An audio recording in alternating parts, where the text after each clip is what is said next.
Hello everybody, today we have an interesting project to observe. So today our guest will be the city car driving, or No Need for Speed Loud Unleashed as it's known inside my school, is the motoring sim from Russia that prides itself on the realism of the automobiles, traffic flows and pedestrians. Aspiring boo squares, splashers, hedgehog squatters, and cyclist harass are sure to find its useful companion to the real-world driving instruction. Qualified drivers with the sim sympathies should warm to, as it captures the feel of urban motoring in a winter and nighttime condition uncommonly well.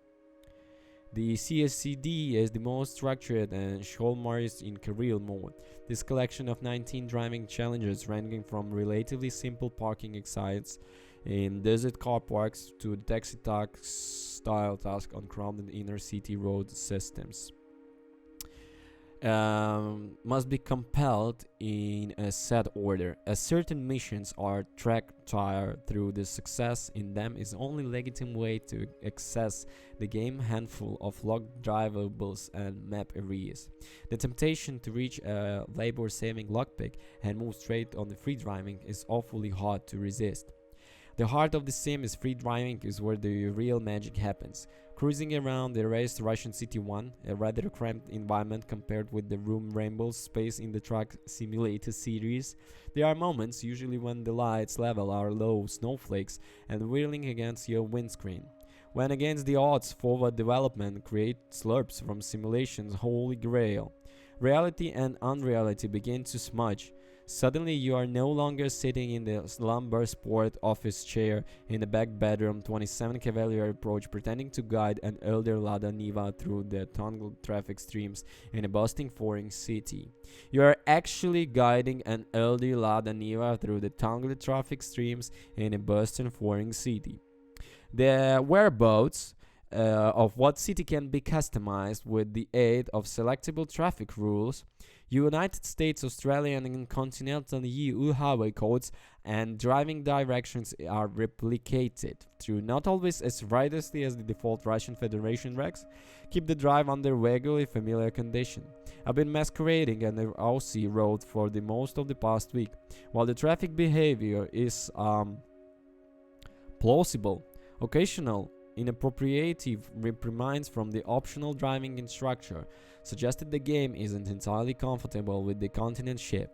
Seeing landing left or right on leaving a road about its times, sometimes being told I've been used a wrong indicator and turning the T junctions occasionally generates a brief but alarming "you're traveling in the forbidden direct" message.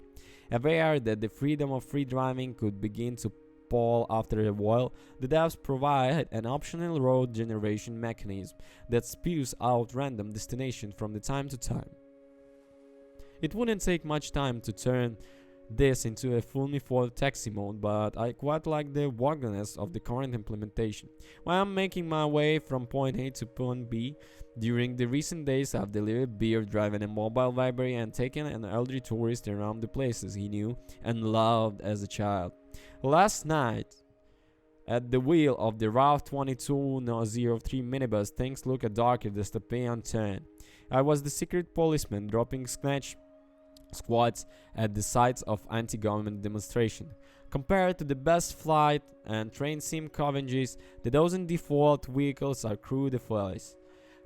Cockpit functionally doesn't extend to work chokes, windows, or widescreen washers.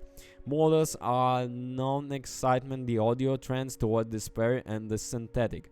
Sadly, where few of the characters communicating creaks, rumble, and whines that should accompany a jar of an early Lada saloon on UAZ 4x4 have been modeled. What you get in essentially credible handling the decent approximations of manual gearboxes. As I observed the first time of late practice CCD in the outdoor driving derivations in which you can embarrass yourself by A. Lurching into the bollards after forgetting your left vehicle in the gear, B. Styling at the traffic styles after attempting to put away in the third, and C. Gunning the entire groomsly after failing to lift the throttle during gear changes. Clutch operation, even without the pedal set your feet, is perfectly practical, much through the effort having gone into ensuring wheel-less, mostly reliant consumables don't feel like class citizens. Well, actually, city car driving is mesmerizing, but when you're surrounded by rush hour impatience, when your widescreen is full of wide stream tall lights, giant pop-up glow worms and breathing down your neck, and the city is wearing a mantle of inside ermine, CCTV force like a blizzard, mirror, signal, lane change, gear change, accelerate, brake, green change, mirror, signal, accelerate, lane change. It could be super thick. But with the threat of erratic AI drivers and pedestrians even present, relaxation never slides into the response. If you enjoy low-key wind down sims like Train Simulator and American Truck Simulator, I'd be surprised if you didn't also end up enjoying the city car driving.